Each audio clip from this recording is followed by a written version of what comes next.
ఏర్పాటు చేస్తున్నటువంటి మా ఆదివాసీ ఉద్యమ పెద్దలు గుర్రం వీరభద్రరావు గారి, అదేవిధంగా వర్షం ముద్రరాజు గారికి, వాళ్ళ బృందానికి ప్రత్యేకంగా నా యొక్క ఆదివాసీ ఉద్యమ నమస్కారాలు తెలియజేస్తూ, నాకు ఆదివాసీ ఉద్యమ ఓనవా నేర్పినటువంటి నా గురువు గారు సోంద్ర వీర గారికి బాలని వందనం చేస్తూ న్యాయ విద్య వైపు నడిపిస్తున్నటువంటి దేవదానం గారికి కూడా అదేవిధంగా బాలని వందనం చేస్తా ఉన్నాను.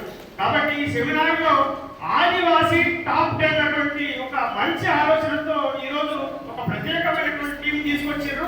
కాబట్టి ఈ సైన్యం అనేది ఎలా ఉండాలంటే ఆదివాసీల హక్కుల సైతన్యం వైపు, చట్టాల అమలు వైపు మీరందరూ ప్రయాణించే విధంగా ఉండాలి, జాతిని మేల్కొల్పే విధంగా ఉండాలని ఈ రోజు నేను ప్రతి ఒక్కటి కోరుకుంటా ఉన్నా.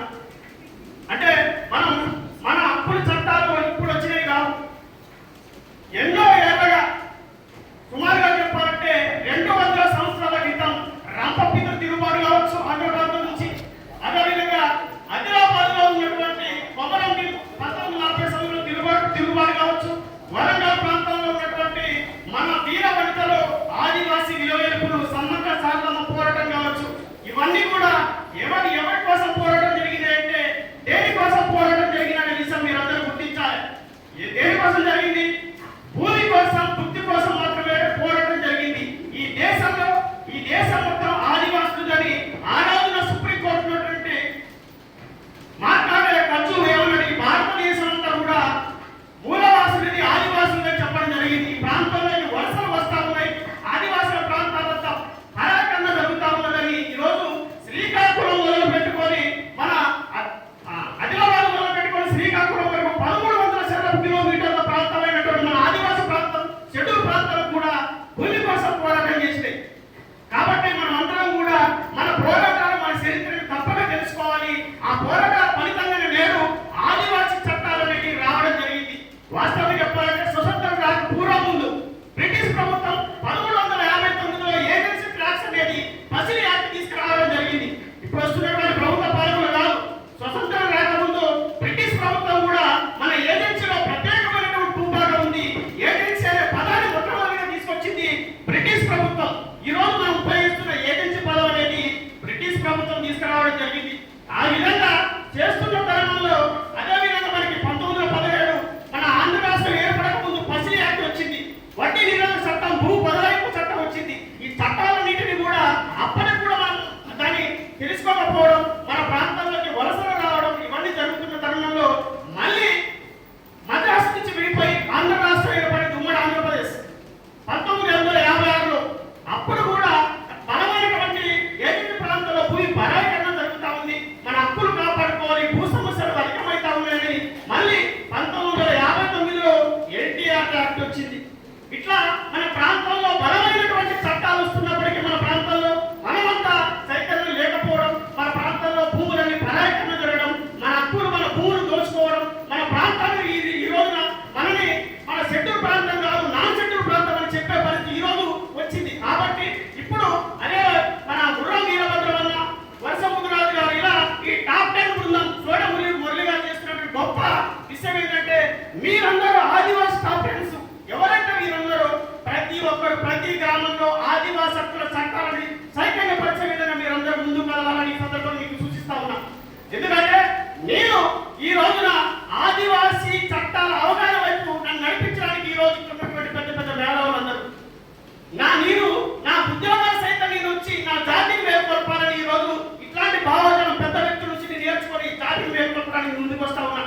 ఎలా ముందుకు పోవాలి, ఎలా చేయాలి అనేది ఒక ఆదివాసీ ఉద్యమ నినాదం ఉన్నటువంటి వ్యక్తుల దగ్గర పనిచేసినప్పుడు మాత్రమే ఈ రోజున మన హక్కుల చట్టాలు అమలుకు నోచుకుంటే సందర్భంగా తెలియజేస్తా ఉన్నాం. కాబట్టి మనం అందరం ఆ దిశగా ఆలోచన చేస్తూ మీ టాప్ 10ని మిమ్మల్ని అందరినీ దిశానిర్దేశం చేస్తా ఉన్న ప్రతి ఒక్కరు కూడా మీ గ్రామంలో, మీ యొక్క గుడాలలో ఆదివాసీ హక్కుల చట్టాలు ఎప్పుడైతే చేస్తారో, అమలుకు మీరు ఎప్పుడైతే కృషి చేస్తారో, ఎప్పుడైతే మీరు వాళ్ళని చైతన్యపరుస్తారో ఆ దిశగా మాత్రమే మనం అందరం కూడా ముందుకు కదులుతాం. ఆ దిశగా మీరందరూ కూడా ఆలోచన చేయాలని మిమ్మల్ని అందరినీ కోరుకుంటా ఉన్నా. అదేవిధంగా ఈ రోజు నాకు ఇచ్చినటువంటి సమస్యకు అంతే అప్పుడు సరిహద్దులు ఉండేవి కావు. ఎప్పుడైతే ఏజెన్సీలోకి వలసలు రావడం జరిగిందో, గిరిజనేతలు పెరిగిపోయిందో, అప్పుడు రికార్డు అనేది వచ్చింది. ఏజెన్సీలో రికార్డులు వచ్చింది, కొత్త చట్టం వచ్చింది. 1936 సంవత్సరంలో 6వ యాక్ట్ వచ్చింది, రెవెన్యూ రైట్స్ ఆఫ్ రికార్డ్.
చేసింది? సెంట్రల్ గవర్నమెంట్ ఏం చేసింది? 2017 సంవత్సరంలో 2017 సంవత్సరంలో రికార్డ్ అంతా క్రమబద్ధీకరించాలి, కంప్యూటరీకరణ చేయాలనే ఆలోచనతో డిజిటలైజేషన్ తీసుకొచ్చింది. కానీ వాస్తవంగా ఈరోజు భూ సమస్యలు ఎన్నో ఏళ్ళగా నేనే ఉన్నా.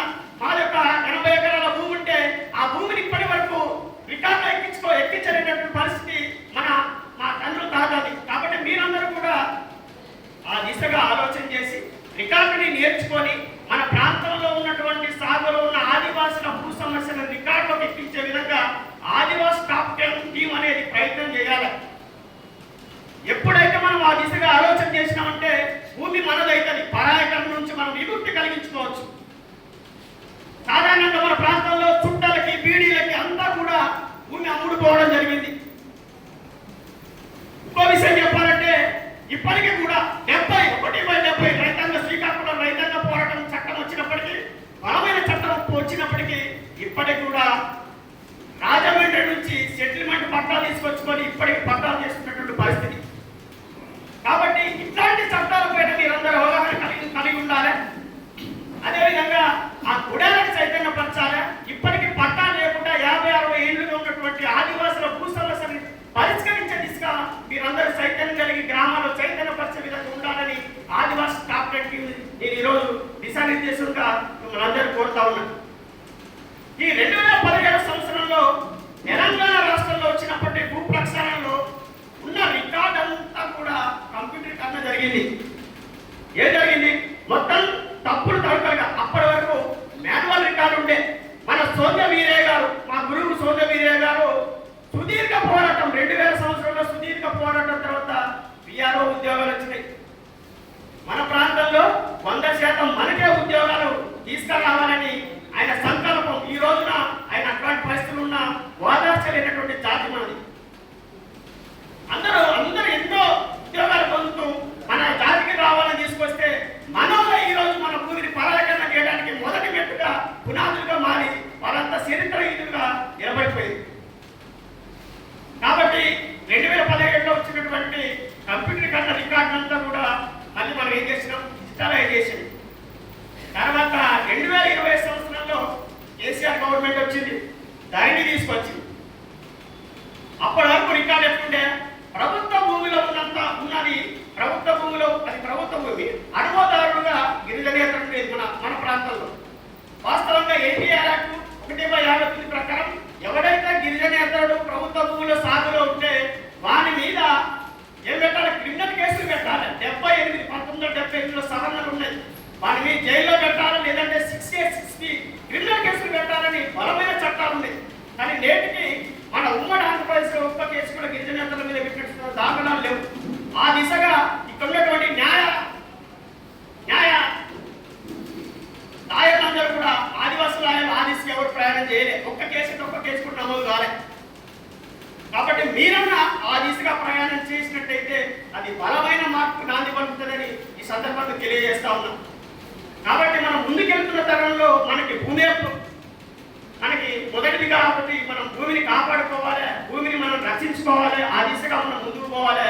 భూమి కోసమే పోరాటం చేయండి అని మనకి నాకి ఉన్నటువంటి నరసింహమూర్తి గారికి దిశానిర్దేశం చేసినటువంటి వర్ర వీరభద్ర గారికి ఈ సందర్భంగా ప్రత్యేక ధన్యవాదాలు తెలియజేస్తా ఉన్నాను. ఎందుకంటే భూమి కోసం, ముక్తి కోసం మాత్రమే పోరాటం చేసినప్పుడు ఆదివాసి జాతి సజీవంగా బ్రతికుంటది.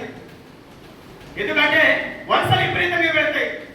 మాది వెంకటాపురం మండలం 1980లో 200 మంది డ్రైవర్స్ ఉంటాయి. ఈ రోజు 25 సంవత్సరాలకు వచ్చేసరికి 2000 మంది నాన్ డ్రైవర్స్ అయ్యారు. అదే 200 మంది డ్రైవర్స్ ఉన్నారు. అంటే అంత పరాయకరణ జరిగింది, భూములంతా అంత అన్యక్రాంతమైంది. కాబట్టి మనం ఎక్కడుందంటే మనదంతా కూడా ఆదివాసి జాతి జాలికులం. కాబట్టి మనం భూమి సమస్యల మీద ఎవరిని జాలి చూపాల్సిన అవసరం లేదు. భూమి కోసం పోరాటం చేయాలి, భూమి కోసం మనం పోరాటం చేస్తూనే ఉండాలి. ఇప్పటికి కూడా మనకున్నటువంటి చట్టాలు, పాలకులు ఎప్పుడు కూడా వాటిని మనం అమలు చేయాలని ఎవరు కూడా ప్రభుత్వాలు చేస్తా లేవు. ఇప్పటికి కూడా ఆనాటి కాలంలో ఎంతో మంది కోడంబి బీర్సాముండా మన వీరవంత సమ్మకసార వారు పోరాటం చేస్తే ఈ కాలంలో ఇంతమంది ఉమ్మడి ఆంధ్రప్రదేశ్లో ఆదివాసీ ఉద్యమ నాయకులని దిశానిర్దేశం చేసినటువంటి, తయారు చేసినటువంటి ఒక యంత్రం మన సోదయ వీరయ్య గారి ఆధ్వర్యంలో ప్రతి గూడెంలో ఆదివాసీ నాయకుడు ఉన్నాడు. ఎంతో కొంత ఈ రోజు ఆదివాసులకు భూములు ఇప్పేయగలుగుతా ఉన్నారంటే అది సోందే వీరే గారు పెట్టినటువంటి భిక్ష. అదేవిధంగా ముఖ్యంగా ఏజెన్సీ భూ సమస్యలు చూసుకున్నట్టయితే మేము గత కొంతకాలంగా భూ సమస్యలు కొన్ని చాలా పరిష్కరించినాం. మా వెంకటాపురం కేంద్రంగా వాయాడు మండలంలో కోయవీరాపురంలో ఛత్తీస్గఢ్ నుంచి అంటే పాములూరు గుట్టలు తెలంగాణ రాష్ట్రంలో పాములూరు గుట్ట ఇంట్రెస్ట్ ని అక్కడ తీసుకొచ్చి పెట్టింది కోయవీరాపురంలో. దాదాపుగా 70 ఎకరాలు 50 ఏళ్ళ సాగు చేస్తా ఉన్నారు. వాళ్ళకు బోడుగులు పట్టాలు ఇవ్వలేదు, అదేవిధంగా రెవెన్యూ పట్టాలు కూడా ఇవ్వలేదు. దానికోసం సుదీర్ఘంగా మా గురుగారు సోందే వీరయ్య గారితో ముర్ర వీరభద్ర అన్నగారితో చర్చించినప్పుడు అన్నగారు ప్రత్యక్షంగా వచ్చి ఆ భూమినంతా తిరిగి దానిపైన పిసా గ్రామ సభ పెట్టాం. పిసా గ్రామ సభ పెట్టించి వాళ్ళకి 74 ఎకరాల భూమిని ఇప్పించినటువంటి పరిస్థితి. కాబట్టి మీరందరూ కూడా పిసా చట్టం పైన పెసా చట్టం పైన స్పష్టమైనటువంటి అవగాహన కలిగినప్పుడు మాత్రమే మన భూ సమస్యల పరిష్కారానికి మొదటి మెట్టుగా మనం ముందుకు పోవడానికి అవకాశం ఉంటుంది. కాబట్టి భూభారత చట్టం తీసుకురావడం జరిగింది. గతంలో ఉన్నటువంటి కేసీఆర్ చట్టం ఏం చేసిందంటే సమస్యలన్నీ కూడా కలెక్టరే పరిష్కరించాలి, కలెక్టర్ చేతుల్లోనే ఉంటుంది భూ సమస్యలు. నా భూమి ఇంకొకరు ఎక్కించినా కానీ వేరే పేరు ఎక్కించినా కానీ ఏజెన్సీలో గిరిజనేతలకు పట్టాలు చేసినా కానీ ఆ సమస్యలు పరిష్కరించాలంటే ఎవరి దగ్గరికి పోవాలా? కలెక్టర్ దగ్గరికి పోవడం మాత్రమే ఉన్నది. వాస్తవానికి మనకి ఏజెన్సీలో ప్రత్యేకమైన కోర్టు ఉన్నాయి. 1874 షెడ్యూల్ యాక్ట్ వచ్చింది. దాని ప్రకారం ఏజెన్సీ రూల్స్ వచ్చినాయి 1924లో. దాని ప్రకారం మనం చూసుకుంటూ పోతే ఎన్టీఆర్ కోర్టు పనిచేయాలి, అదేవిధంగా పిఓ కోర్టు పనిచేయాలి, ఆర్డీఓ కోర్టు పనిచేయాలి, కలెక్టర్ కోర్టు పనిచేయాలి. ఆ విధంగా పనిచేసినట్టయితే మన భూ సమస్యలు సత్వరం పరిష్కారం జరుగుతాయి. కానీ వాళ్ళందరూ కూడా ఎవరి చేతిలో ఉన్నారంటే రాజకీయ పార్టీల ఓ చేతులు తాగుతూ మన చట్టాలు నిర్వీర్యం చేస్తా ఉన్నారు. మొన్నటికి మొన్న 7 నగర కేంద్రంలో ఎన్టీఆర్ చట్టం అన్నది ఎన్టీఆర్ కోర్టు అమలు నోచుకోకపోయేసరికి నేషనల్ ఎస్సీ/ఎస్టీని మేము ఆశ్రయిస్తే ఇప్పుడు కోర్టు నడుస్తూ ఉన్నది. కాబట్టి అటువంటి చైతన్య మీ యొక్క ఆదివాసీ క్యాపిటల్కి కలిగి ఉన్నప్పుడు మాత్రమే మనం ఆ ఏజెన్సీలో భూ సమస్యల పరిష్కారానికి మనం ముందుకు పోవడానికి అవకాశం ఉంటుందని సందర్భంగా తెలియజేస్తా ఉన్నా. అదేవిధంగా మీకు ఇంకో విషయం తెలియజేస్తా ఉన్నా. మా ప్రాంతంలో సుదీర్ఘమైనటువంటి పోరాటం ఒకటి జరిగింది. కార్పొరేట్ వ్యవసాయం అంటే బహుళ జాతి విత్తన కంపెనీలు వచ్చి అక్కడ ఉన్నటువంటి ఏజెన్సీలో ఉన్నటువంటి ఆదివాసీ రైతుల భూములను లీజులుగా తీసుకొని ఆ భూముల్లో ఆదివాసులనే బానిసలుగా కూలీలుగా మారుస్తూ ఒప్పంద వ్యవసాయం జరుగుతూ ఉన్నది. దీని ద్వారా కోట్ల రూపాయలు కూడా బహుళ జాతి కంపెనీలు స్విట్జర్లాండ్ లో ఎక్కడెక్కడ కంపెనీలకి ఏజెన్సీ ప్రాంతంలో ఉన్నటువంటి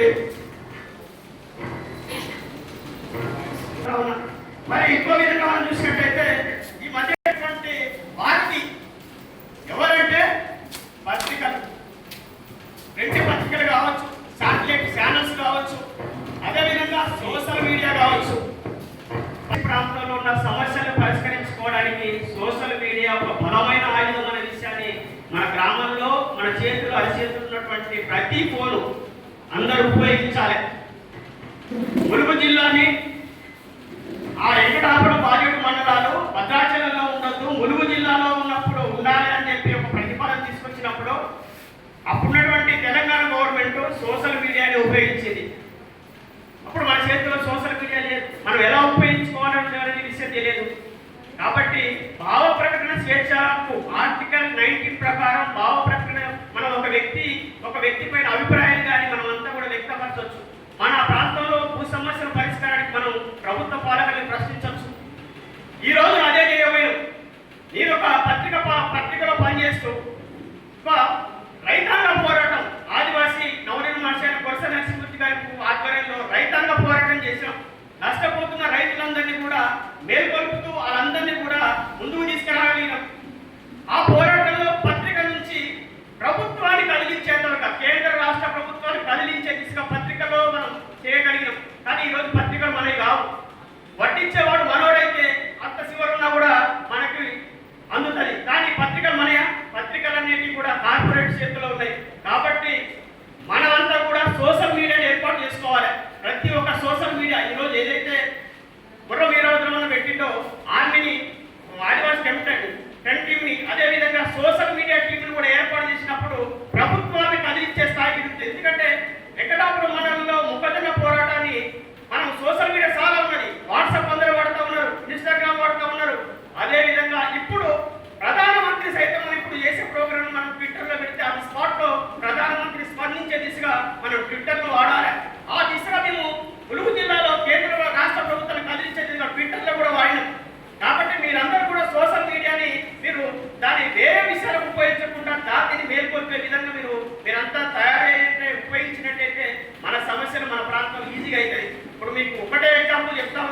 నేపాల్లో పోరాటం జరుగుతుంది. సోషల్ మీడియా ఎప్పుడైతే బ్యాన్ చేసిందో మీరందరి దగ్గర ఫోన్లని మొత్తం స్టాప్ చేస్తే ఏ విధమైన కసి పెరుగుతుందో నేపాల్లో, అదేవిధంగా సోషల్ మీడియాని ఆఫ్ చేస్తే అక్కడ మొత్తం యువతంతా రోడ్లోకి వచ్చి నేపాల్ని ఇప్పుడున్న మంత్రులందరూ తగలబెడతా ఉన్న పరిస్థితి ఉన్నది. కాబట్టి మీరందరూ కూడా అదే సోషల్ మీడియాను ఉపయోగించుకొని ఏజెన్సీలో భూ సమస్యలు, ఏజెన్సీ ప్రాంతాల పరిరక్షణకి, ప్రభుత్వ కూల పరాకరణ నియంత్రించడానికి మీరంతా సోషల్ మీడియా సైనికులు వారియర్స్ గా తయారయ్యి ముందుకు పోయి మన ఏజెన్సీ ప్రాంత సమస్యలు పరిష్కరించుకునే దిశగా ఆలోచన చేయాలని కోరుతూ ఈ అవకాశం ఇచ్చిన పెద్దలకి మరోసారి ధన్యవాదాలు తెలియజేస్తూ ముగిస్తా ఉన్నాను.